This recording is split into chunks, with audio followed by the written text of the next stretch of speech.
ubuntu n'amahoro bituruka ku mwami Yesu KRISTO no ku Mana Data wa twese wamutanze bubabeho kandi bugwire muri mwebwe.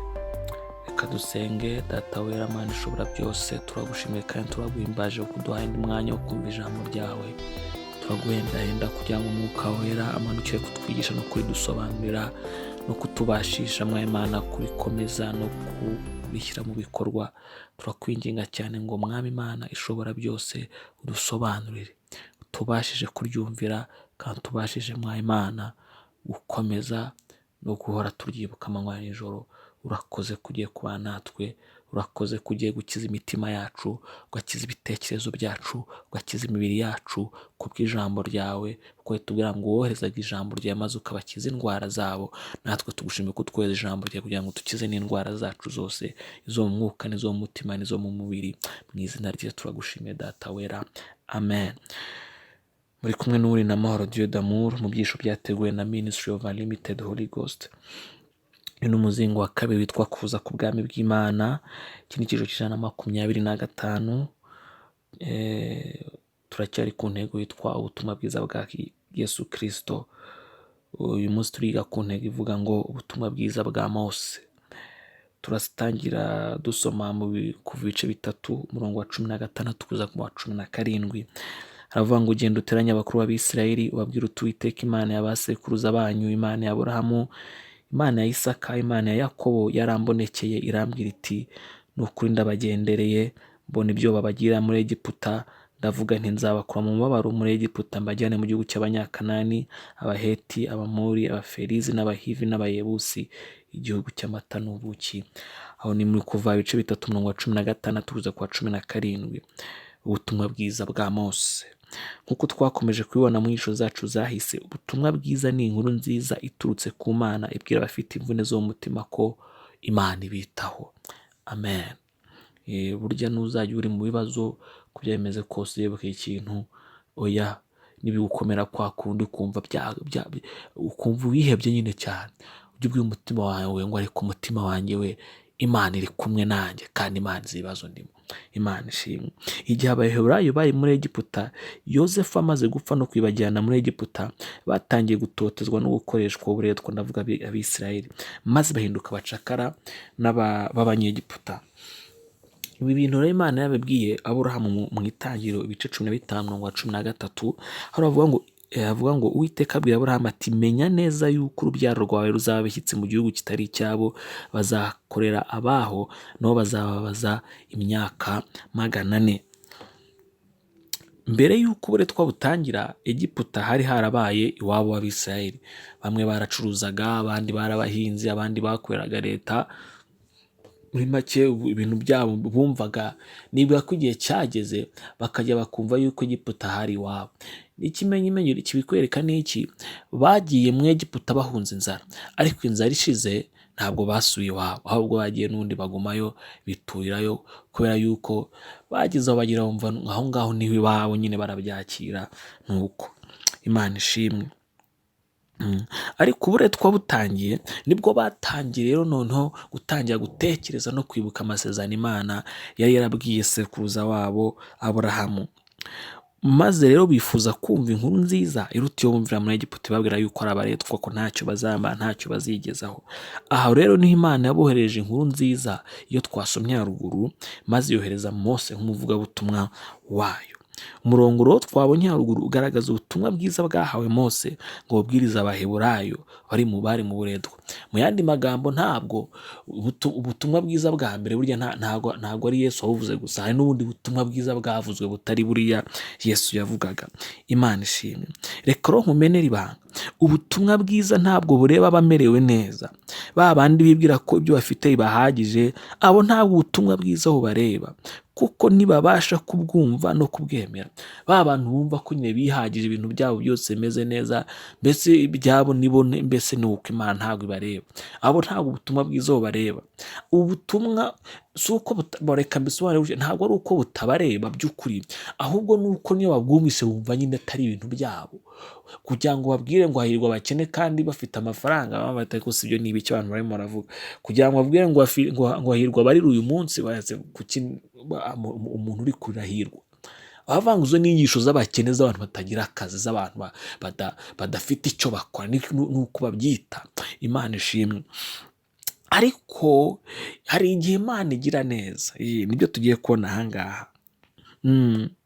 Iyi niyo mpamvu Abaheburayo babanje gucishwa mu bikomeye kugira ngo ubutumwa bwiza bwari kuzazanwa na Mose bugire icyiciro mu mitima yabo ngo bumvire Imana. Iyo burya Imana igenda ikababwira, ikabibabwira bahaze amadegede yo muri Egiputa, bagihaze ibyo bitungurusumu, bagihaze amafi yo muri Nili, mbese ibintu byose bikimeze neza nta buretwa buriyo, ntabwo Mose yari kujya kubabwiza ngo bave mu Egiputa ngo bazemere. Bakurikira iki? Ngo nuko ngo se ngo ari guhanura ngo ibitangaza bize? Ntabwo bari kuza. Ariko Imana yemeye ko bacishwa bugufi, yemera ko bacishwa bugufi kugira ngo irimo irarema umwanya w'ijambo ryayo mu buzima bwabo. Niyo mpamvu rimwe na rimwe ni byiza ko turirimba nko muri ibyo yaririmbye ngo nishimiye imibabaro yanjye, kubera ko rimwe na rimwe imibabaro yawe ituma cyangwa ifukura cyangwa itegurira umwanya ubutumwa bwiza bw'Imana. Imibabaro yawe itegurira umwanya ubutumwa bwiza bw'Imana, ntibikagutungure. Rero Imana nishimwe cyane. Ubwo rero mbere y'uko uburere uko butangira hari harabaye iwabo.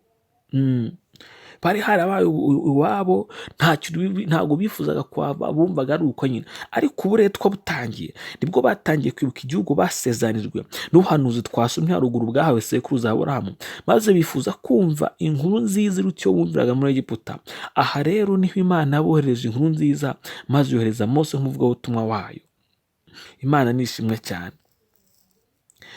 Ariko muzabona ishyano. Ibi ni Yesu wabivuze muri Luka ibice 6:20 kugeza ku 25. Aravuga ngo ariko muzabona ishyano mwa batuzi mwe kuko mumaze kugubwa neza, namwe muzabona ishyano mwebwe abahaze ubu kuko muzasonza, muzabona ishyano mwebwe abaseka ubu kuko muzahorogamurira. Mwitonde cyane rero, uku niko Imana ikoragura mu itangiriro kugeza mu byahishuru. Imana ni inzobere mu kuvura imvune zo mu mutima, izi kuzikiza, izi gufungura imbohe, izi guca iminyururu, kandi izi gufungura inzugi n'ibikomanizo by'ibyuma. Bya bindi ujya ubona bifunganye bidashobora gufunguka. Imana nibyo ibishaka gufungura burya. Imana ishimwe. Imana ntishishikazwa no gukomera kw'ibibazo byawe, kuko nta kibazo kijya kinanira ngo inanirwe kugikemura.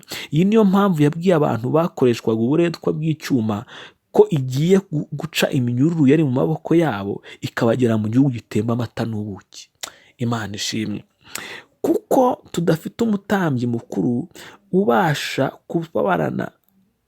utabasha kubana natwe mu ntege nke zacu, ahubwo yagerejwe mu buryo bwose nkatwe, keretse yuko atigeze akora icyaha. Nuko rero twegera intebe y'ubuntu tudatinya, kugira ngo tubabarirwe, tubone ubuntu bwo kudutabara mu gihe gikwiriye. Kuko ubwo yababajwe no kugeragezwa ubwe, abasha no gutabara abageragezwa bose. Ibyo biri mu Baheburayo ibice 2:18 no mu Baheburayo ibice 4:15 kugeza ku 16. Iyi niyo mpamvu Dawidi yitaga umukene n'insuzugurwa, kuko yari amaze kumenya neza ko Imana ari umuhanga mu gukemura ibibazo by'abanyabibazo. Babandi bafite ibibazo bibakomereye, abatazi uko ejo bazamera, babandi batazi bareba ukwezi batese n'ukwezi no kurangira gute, batazi ngo ejo no tuzarya iki. Abo ngabo ni Imana ikunda gukorana nabo kugira ngo iberekanireho gukomera kw'imbaraga zayo. Imana ishimwe. None se niki kiguhagaritse umutima? Niki kirimo kukunyunyuza ubuzima muri aka kanya? Niki kikubuza ibitotsi uyu munsi? Ni ikihe kibazo ufite? Kuko Imana yo nta kibazo itinya, nubwo cyaba kigukomereye gute. Umenye neza ko Imana igiye kukigukuramo, kandi irimo kukujyana mu gihugu cy'amata n'ubuki. Erega Yesu ni inzobere mu gukemura ibibazo. Umwizere, ntiwihe umubi, kuko hasigaye umwanya muto ukabona uko kw'Imana gukora ibidashobokera abantu.